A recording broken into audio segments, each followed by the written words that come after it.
माझं नाव रवीना. मी 25 वर्षाची. माझ्या आयुष्यात खूप वादळ आणि आली. 3 वर्षापूर्वी माझ्या नवऱ्याने मला आणि 3 वर्षाच्या छोट्या मुलीला सोडून दुसऱ्या बाईकडे गेला. तेव्हापासून एकटी लढत आहे. गावात छोटंसं भाड्याचं घर, मुलीची शाळा, रोजचा खर्च, औषध पाणी सगळे एकटीने सांभाळावं लागतं. रात्रंदिवस धडपड करूनही कधीकधी पैसे पुरत नाहीत. अशावेळी आमच्या गावातला बचत गट माझ्यासाठी एक आशाच किरण ठरला.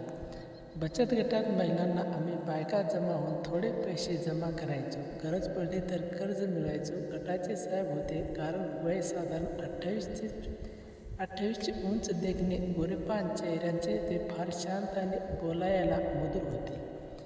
सगळ्या बायकांना ताई किंवा बहीण म्हणून हाक मारायचे. पण त्याच्या नजरेत एक वेगळीच गोष्ट होती. जेव्हा ते बोलायचे तेव्हा डोळ्यात एक अशी उदारता यायची की मन आपोआप शांत व्हायचं. पहिल्या मीटिंगला मी थरथरत गेले होते. नवीन जागा, नवीन लोक. मी एक कोपऱ्यात बसले. साहेबांनी सगळ्यांना स्वागत केलं. मग प्रत्येकाची ओळख विचारली. तेव्हा माझी ओळ आली. तेव्हाही मी हलक्या आवाजात म्हणाले, मी रवीना, गावात राहते. एक मुलगी आहे, दिव्या. काही समस्या असेल तर सांगा.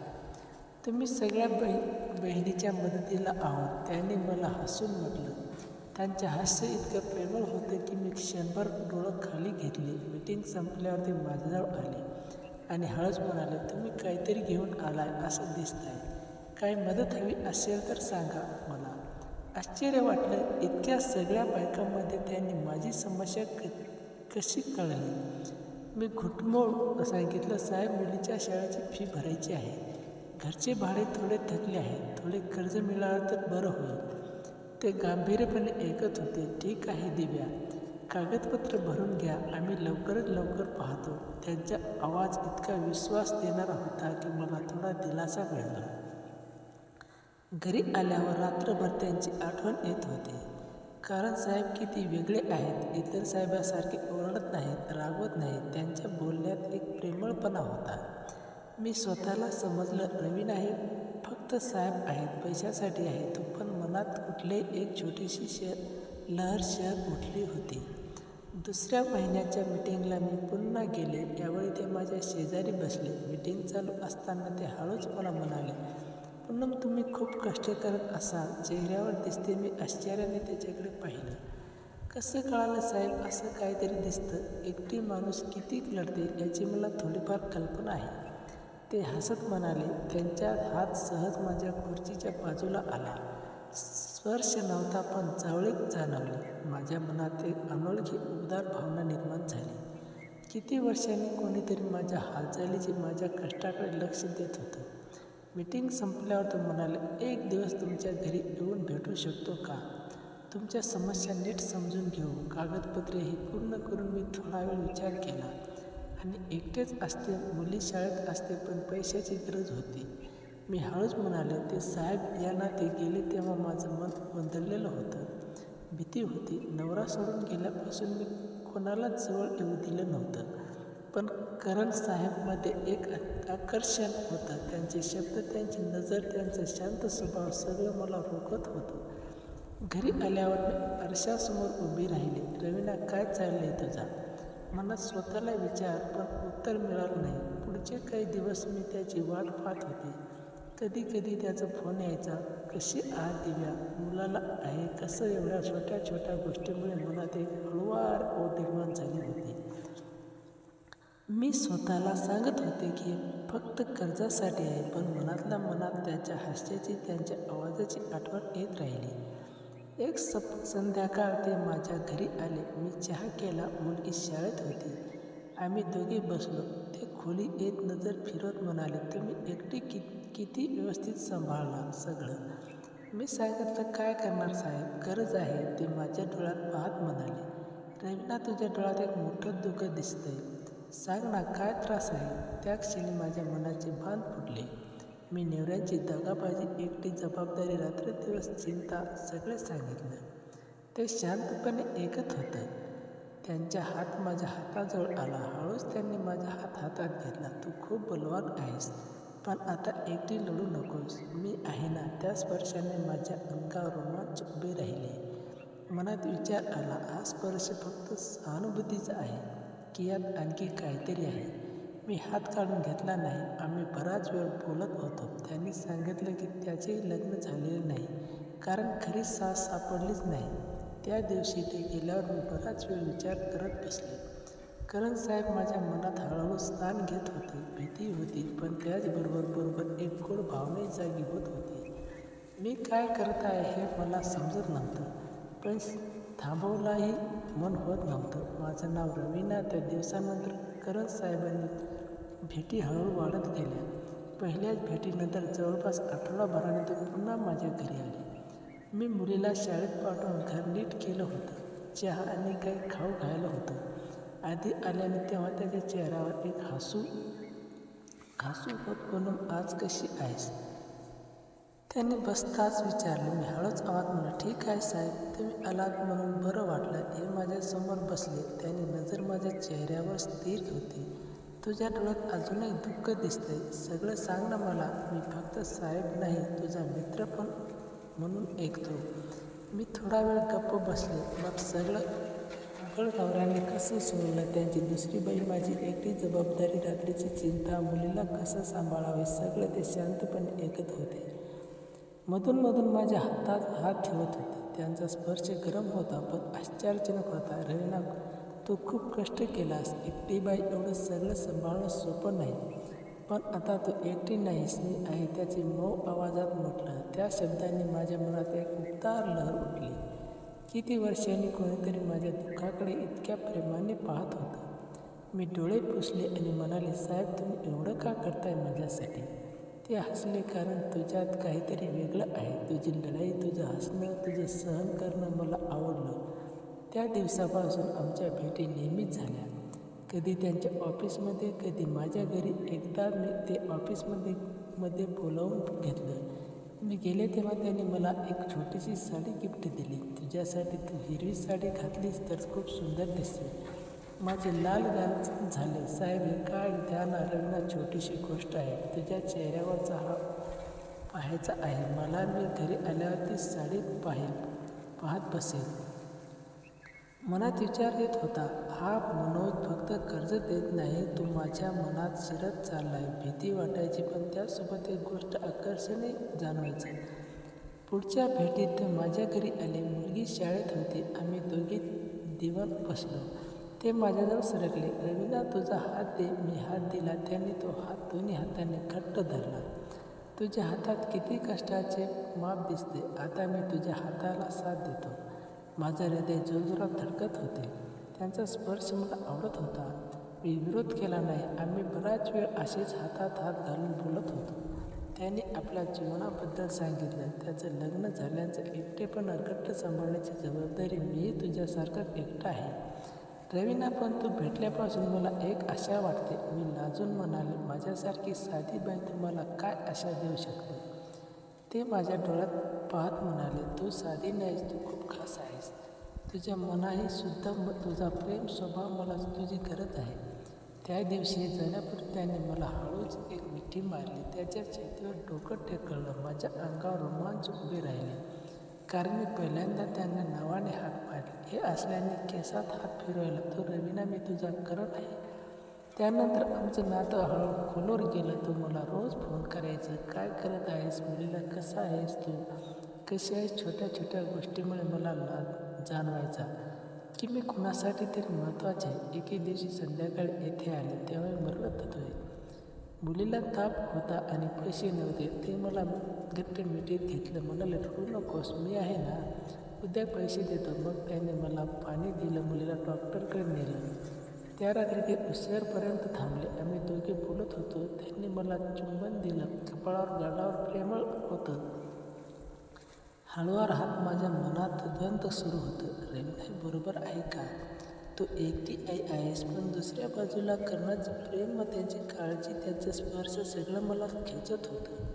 मी स्वतःला सांगायचे, मी काही चुकीचं करत नाही आहे ना, मी फक्त प्रेम शोधते. हळूहळू मला त्याच्याशिवाय दिवस काढणं कठीण व्हायचं.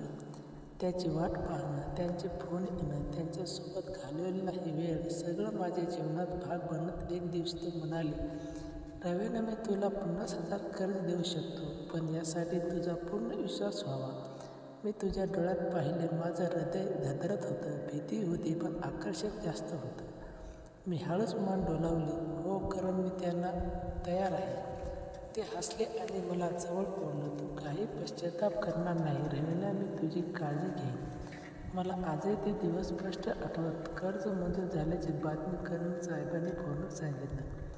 रवीना आज संध्याकाळी माझ्या खास ऑफिस खोलीत सगळे फायनान्स करून. त्याचा आवाज नेहमीसारखं मत होता, पण त्यात एक वेगळी गंभीरता होती. मी तयार होताना मनात खूप विचार येत होते. रवीना, तू काय करतेस हे बरोबर आहे का?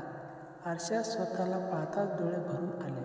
पण मुलींचे शाळेचे पैसे, घरचे थकलेले भाडे, रोजची चिंता, सगळा मला पुढे ढकलत होतं. मी साधा सलवार कमीज घालत केस नीट विचारले. मनात भीती होती, पण त्याचबरोबर अनोळखी ओढही होती. संध्याकाळी त्यांच्या ऑफिसच्या मागच्या खोलीत गेले. तो खोली स्वतंत्र होती. आता AC चालू होता. बंद प्रकाश होता. करण साहेब दार लावून आत आले. त्यांनी मला हसून बघायला सांगितलं. रवीना, आज तू खूप सुंदर दिसतेस, त्याने हळू आवाजात म्हटलं. माझे गाल लाल झाले की मी खाली बघत म्हणाले, साहेब, कर्जाचे कागदपत्र. ते माझ्यासोबत येऊन बसले. त्यांचे डोळे माझ्या डोळ्यात खोलवर पाहत होते. कागदपत्र नंतर, आधी तुझ्या मनातलं सगळं समजून घेऊ. त्यांनी माझा हात हातात घेतला. त्यांचा स्पर्श गरम आणि आश्वासक होता. तुला खरंच माझ्यावर विश्वास आहे ना? मी होकार दिला. हो साहेब, पण मला घाबर वाटते. हो हे. ते हसले. मी तुला कधी दुखवणार नाही रवीना, मी तुझ्या हालचाली बघतोय गेल्या कित्येक दिवसापासून. तुझ्या एकटेपणाची, तुझ्या कष्टाची मलाही तुझ्यात एक ओढ वाटते. फक्त पैशासाठी नाही, तुझ्या मनासाठी. तिचे शब्द माझ्या हृदयात स्पर्श करत होते. काही वर्षांनी कोणीतरी मला स्त्री म्हणून, मनुष्य म्हणून जाणवत होतं. नवऱ्याने जेव्हा सोडलं तेव्हा मी स्वतःला बंद करून टाकलं होतं. पण करण साहेबांनी ते सगळं हळूहळू उघडलं. ते माझ्या जवळ सरकले. त्यांचा हात माझ्या गालावर धरला. तुझ्या किती मऊ. ते पुटपुटत झालं. माझं हृदय जोरजोरात धडकत होतं. मी डोळे मिटून घेतले. त्यांचे ओठ माझ्या कपाळावर हळूच टेकले. पण झलक प्रेमळ होती की माझ्या डोळ्यातून अश्रू उघडले. रडू नकोस रवीना, आज तू माझी पूर्ण होशील आणि मी तुझा. त्यांनी कानात कुजबूज लावत त्यांनी माझा पदर सांभाळला. मी कापत होते, पण विरोध केला नाही. मनात एक भावनिक पूर आला होता. त्याचा हात माझ्या पाठीवर केसानं फिरत होते. प्रत्येक स्पर्शाचं प्रेम होतं. घाई नव्हती. ते मला वारंवार विचारत होते, ठीक आहे ना, दुखते का? मी त्यांच्या गळ्यात हात टाकला. साहेब, करून मला चांगलं वाटतंय. पहिल्यांदा मी त्यांना नावाने हाक मारली. त्या क्षणात आम्ही दोघे एकमेकांना हारून गेलो. त्याची मिठी घट्ट होती. माझं शरीर त्याला स्पर्शाने उदार झालं. मनात विचार येत होता, हे प्रेम आहे की फक्त गरज? पण त्यावेळी मला फक्त त्याच्या विरघळून जायचं होतं. त्याचे श्वास माझ्या गळ्यावर मिसळले. आम्ही एकमेकांना घट्ट धरून होतो. सगळं हळूहळू भावनिक होतं. शरीर जवळीक झाली, पण त्यात फक्त कामुकता नव्हती, खूप मोठी भावनिक पूर्तता होती. नंतर आम्ही दोघे शांतपणे एकमेकांच्या कुशीत पडून होतो. त्यांनी मला घट्ट मिठी घेतली. मी त्यांच्या छातीवर डोकं ठेवलं. कारण हे बरोबर आहे का? मी हलक्या आवाजात विचारले. ते माझे केस कुरळत म्हणाले, रवीना, प्रेमात काहीच चुकत नसतं. मी तुला फक्त वापरणार नाही, तुझी काळजी घेईन. तुझ्या मुलीची. आता तू एकटी नाहीस. माझ्या डोळ्यातून आनंदाचे अश्रू वाहत होते. किती दिवसांनी मला कोणाशी तरी मिठी मिळाली होती. खरी मिठी म्हणायची मिठी. आम्ही बराच वेळ असेच बोलत होतो. त्यांनी मला आपल्या बालपणीच्या गोष्टी सांगितल्या, आपल्या एकटेपणाबद्दल सांगितलं. मीही माझ्या आयुष्याचे सगळे दुःख काढून टाकलं. तो क्षण संपला तेव्हा बरोबर अंधार पडला होता. मी उठले तेव्हा ते म्हणाले, उद्या कर्जाचे पैसे तुझ्या खात्यात जमा होतील आणि तू कधीही मला भेटू शकतेस. मी घरी आले तेव्हा मनात गोंधळ होता. अपराधी वाटत होते, पण त्याचबरोबर एक अनोळखी शांतता मिळाली होती. करण साहेब आता फक्त साहेब नव्हते, ते माझ्या जीवनातील एक भावनिक आधार बनले होते. त्या रात्री घरी आल्यावर मी घरात वेळा आरशासमोर उभी होती. शरीर थकलेलं होतं, पण मनात एक विचित्र शांतता होती. करण साहेबाच्या मिठीचं ऊब अजूनही अंगावर जाणवत होतं. मी स्वतःला विचारलं, रेवना तू काय केलास? डोळ्यात अश्रू आले. नवऱ्याने दगाबाजी केल्यापासून तू कोणालाच जवळ येऊ दिलं नव्हतं. आज पहिल्यांदा मी स्वतःला पूर्णपणे सोपवलं होतं. अपराधी वाटत होतं, पण त्याचबरोबर एक गोड समाधानी होतं. दुसऱ्या दिवशी सकाळी करण साहेबांनी फोन आला. रेवना कशी आहेस? रात्री नीट झोप लागली का? त्याचा आवाज इतका काळजी व्हावा की तू माझं मन हलकं झालं. मी ठीक आहे.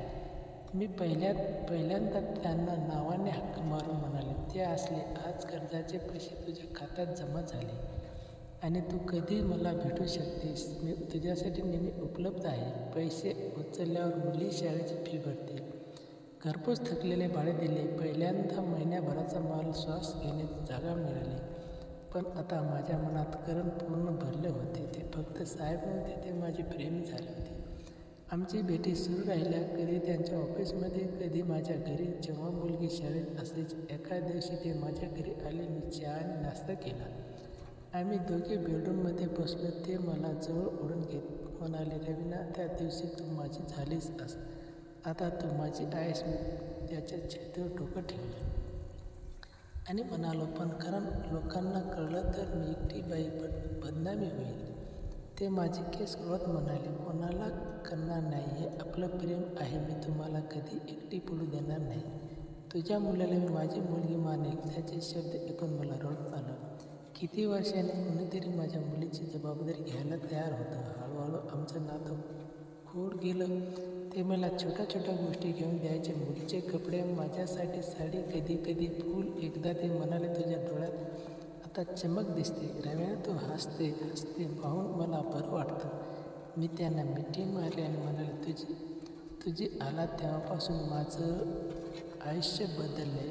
आधी फक्त संघर्ष होता, आता आशा आहे की कधी रात्री एकटी असताना मनात विचाराल की प्रेम आहे की गरज. पण जेव्हा ते भेटायचे, त्याची मिठी, त्याची चुंबन, त्याचे प्रेमळ शब्द सगळं मनात भरून जायचं. आमची जवळीक आता फक्त शारीरिक नव्हती, भावनिक होती. ते माझ्या छोट्या छोट्या आनंदाबद्दल विचारात, जे माझ्या मुलीला शाळेतून घरी आणायला कधी मदत करायची.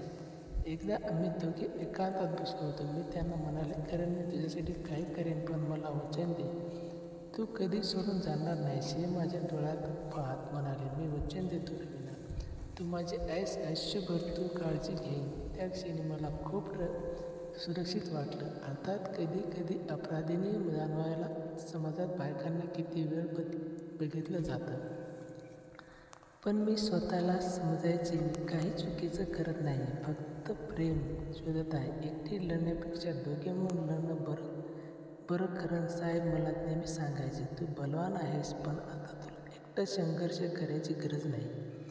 आता माझं जीवन थोडं स्थिर झालं आहे. मुलगी आनंदात आहे, घर चालू आहे आणि माझ्या जीवनात करण आहे. ते मला स्त्री म्हणून, माणूस म्हणून जगण्यात आनंद. आमचं नातं गुप्त आहे, पण हे खरं आहे आणि गोड आहे. कधी मी विचार करते भविष्यात काय होईल, पण सध्या मी फक्त या क्षणाचा आनंद घेते.